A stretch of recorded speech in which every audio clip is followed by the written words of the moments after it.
नमस्कार, मैं राहुल यादव। स्वागत आपका इस चैनल पर। महाराष्ट्र में चुनाव के पहले जो नाटक होते हैं वो अपने टॉप पर पहुंच चुके हैं। ठाकरे साहब का बैग चेक हुआ था। ठाकरे साहब का बैग चेक करने के बाद उन्होंने वीडियो बनाकर बकायदा जारी किया था। उस पर सुप्रिया सुले का कमेंट आया, बाकी सारे लोगों का कमेंट आया। जबरदस्त आलोचना हुई थी चुनाव आयोग की। उसके बाद गडकरी साहब का भी बैग चेक हुआ। हमारे परिवहन मंत्री, सड़क परिवहन मंत्री जो हैं गडकरी साहब, उनका बैग भी चेक हुआ। लातूर में ये बैग चेक हुआ और इस तरह से बैग चेकिंग का मामला बैलेंस कर दिया गया। चुनाव आयोग ने बताया कि रामदास अठावले का भी बैग चेक हुआ है। यानी चुनाव आयोग ये कहना चाहता है कि केवल कांग्रेस या उसके साथ के लोगों का बैग चेक नहीं हो रहा है, बाकी लोगों का भी बैग चेक हो रहा है। लेकिन साहब, उसके बावजूद नंबर्स बड़े कम हैं। रामदास अठावले का बैग कभी चेक हुआ होगा, कल आपने किया गडकरी का बैग चेक, जबकि ठाकरे साहब का बैग, उद्धव ठाकरे का बैग आप 2 बार चेक कर चुके हैं। नाना पटोले का बैग आप चेक कर चुके हैं और भी कई सारे लोगों का आपने बैग चेक किया है। ये अलग बात है कि किसी के बैग से कुछ भी नहीं मिला। कम से कम फ्लाइट में तो कोई बैग में कुछ लेके जाएगा नहीं। जहां से चीजें आती हैं जाती हैं उन पर तो आंख बंद कर ली जाती है। समझिए कि आज झारखंड में चुनाव चल रहा है, पहले राउंड का चुनाव चल रहा है और कल ईडी के छापे पड़े हैं। कल ईडी के छापे पड़े ये साबित करने के लिए कि घुसपैठियों का खेल चल रहा है। इस सवाल का जवाब अभी तक भारतीय जनता पार्टी नहीं दे पाई है कि आपकी सीआरपीएफ, आपका सारा कुछ होने के बावजूद, एक तरफ से बिहार, दूसरी तरफ से उड़ीसा और बंगाल से घिरे होने के बावजूद झारखंड में घुसपैठिए पहुंच कैसे जा रहे हैं, इस सवाल का कोई जवाब कहीं नहीं है। महाराष्ट्र चुनाव से जो सबसे बड़ी बात निकल कर आई है, जो सबसे बड़ी खबर है, उसको समझना बहुत जरूरी है। हुआ ये कि अजीत पवार साहब का एक इंटरव्यू चल रहा था। ये इंटरव्यू ले रहे थे न्यूज लॉन्ड्री के लिए श्रीनिवासन जैन। श्रीनिवासन जैन आप जानते हैं, बहुत सीनियर जर्नलिस्ट हैं, अंग्रेजी के जर्नलिस्ट हैं। लेकिन इस इंटरव्यू में अजीत पवार अक्सर हिंदी बोलते हुए दिखे। उन्होंने एक सवाल पूछा। सवाल के जवाब में अजीत पवार जी ने कहा कि जो मीटिंग हुई थी सरकार गिराने के लिए, सरकार बनाने के लिए जो मीटिंग हुई थी, उसमें शरद पवार, अजीत पवार और दूसरे नेताओं के अलावा अमित शाह जी के साथ साथ अडानी जी भी आए थे। यानी सरकारें बनाने और सरकारें गिराने के खेल में गौतम अडानी शामिल हैं। ये बात अजीत दादा ने परोक्ष से कही है, पीछे से कही है। अब देखिए, ये बातें तो हम सब लोग जानते हैं, ये कहने की जरूरत नहीं है कि भारत सरकार किस तरह से लगातार अडानी को सपोर्ट कर रही है। मोदी जी जहां जाते हैं किस तरह से अडानी को ठेके मिलने शुरू हो जाते हैं। अभी अडानी को अफ्रीका में जरूरत है तो अगले हफ्ते मोदी जी जो हैं अफ्रीकन कंट्रीज का दौरा करने जा रहे हैं। ये सब तो हम जानते हैं। लेकिन देश के अंदर जो सरकारें बन रही हैं और गिर रही हैं, महाराष्ट्र का खेल आप जानते हैं, वहां सरकार गिराई गई थी। इसमें भी अडानी जी की भूमिका है। और यह सवाल तब बड़ा और हो जाता है जब शिंदे की सरकार आने के बाद अडानी को लगातार फायदे मिलने दिखाई देते रहे। जो मुंबई कांग्रेस के अध्यक्ष हैं वर्षा गायकवाड़, जिन्होंने खास तौर से धारावी में जिस तरह से अडानी को ठेका दिया है, उसके खिलाफ लगातार आंदोलन चलाया है, लगातार मुहिम चलाई है, धारावी की जनता उनके साथ खड़ी हुई है। उन्होंने सीधा सीधा सवाल उठाया है कि महाराष्ट्र की सरकार जो थी वो क्या अडानी की सरकार थी? क्या ये जो नई सरकार बनी है एमवीए की सरकार गिराकर, जिसमें शिंदे शामिल हैं, जिसमें शिंदे मुख्यमंत्री हैं, असल में अजीत पवार शामिल हैं, क्या वो सरकार अडानी ने बनाई है? क्या इन विधायकों को खरीदने के लिए जो पैसा दिया गया वो अडानी ने उपलब्ध कराया? और अडानी आखिर सरकार बनाने और सरकार गिराने में इतना इंटरेस्ट क्यों ले रहे हैं?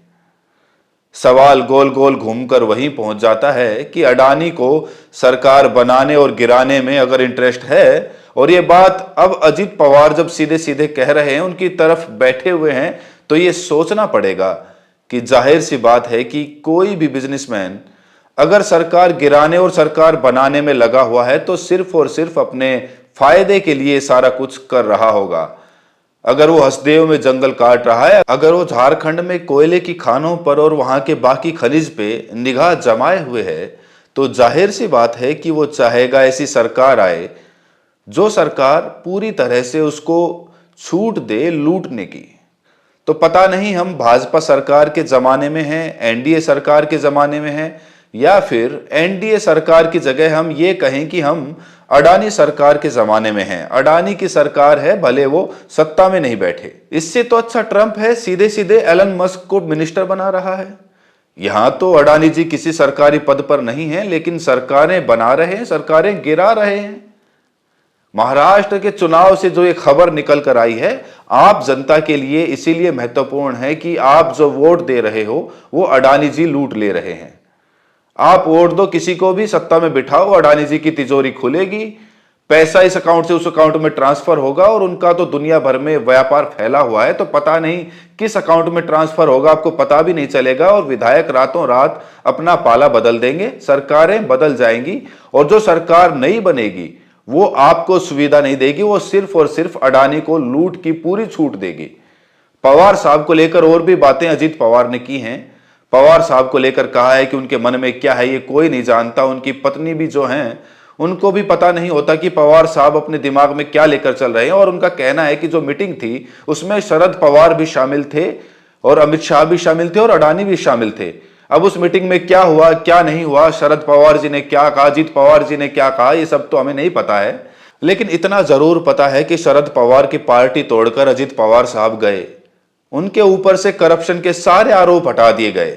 उसके बाद वो फिर से उप मुख्यमंत्री बने, और अब भारतीय जनता पार्टी के साथ मिलकर चुनाव तो लड़ रहे हैं, लेकिन सब कुछ ठीक ठाक चल रहा हो ऐसा नहीं है। कल भी मैंने आपको बताया था कि उन्होंने मोदी जी को अपने एरिया में आने से मना कर दिया है। उन्होंने कहा कि मैं छोटा नेता हूं, मोदी जी छोटे मोटे नेताओं के क्षेत्र में नहीं जाते हैं, तो मोदी जी बारामती में प्रचार नहीं करेंगे। वहीं उनके साथ जो नवाब मलिक हैं, जो उनकी पार्टी के सदस्य हैं और जेल में रहे, करप्शन के आरोप में जेल में रहे, बाहर निकले हैं, अब विधायक का चुनाव लड़ रहे हैं। और जब वो चुनाव लड़ रहे थे, जब वो नामांकन करने वाले थे, उससे पहले भारतीय जनता पार्टी ने बहुत विरोध किया था। उनको कहा था कि वो दाऊद के आदमी हैं। पहले भी नवाब मलिक के ऊपर ये आरोप भाजपा लगाती रही है कि वो दाऊद के आदमी हैं। उस नवाब मलिक ने भी कहा कि हमारे जो प्रचार का मामला होगा, हमारे जो प्रचार के पोस्टर्स होंगे, उनमें नरेंद्र मोदी के ना तो फोटो होंगे और ना ही उनकी कोई छाप होगी।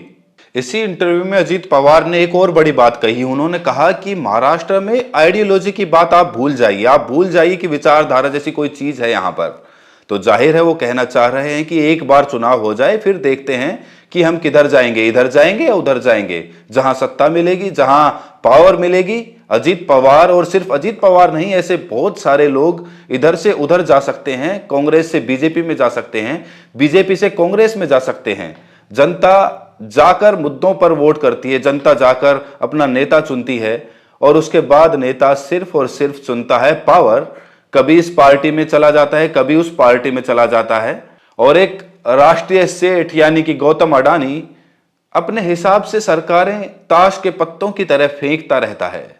ये सब कुछ निकल कर आया है अजीत पवार की उस बातचीत से। इसीलिए महाराष्ट्र की जनता को बहुत सावधान रहना होगा, बहुत सोच समझकर ऐसे लोगों को चुनना होगा जो थोड़ा बहुत सम्मान अपना करते हों, जो थोड़ा बहुत आत्मसम्मान रखते हों, जो यहां से वहां पलटने से पहले कम से कम थोड़ा बहुत सोचते हों।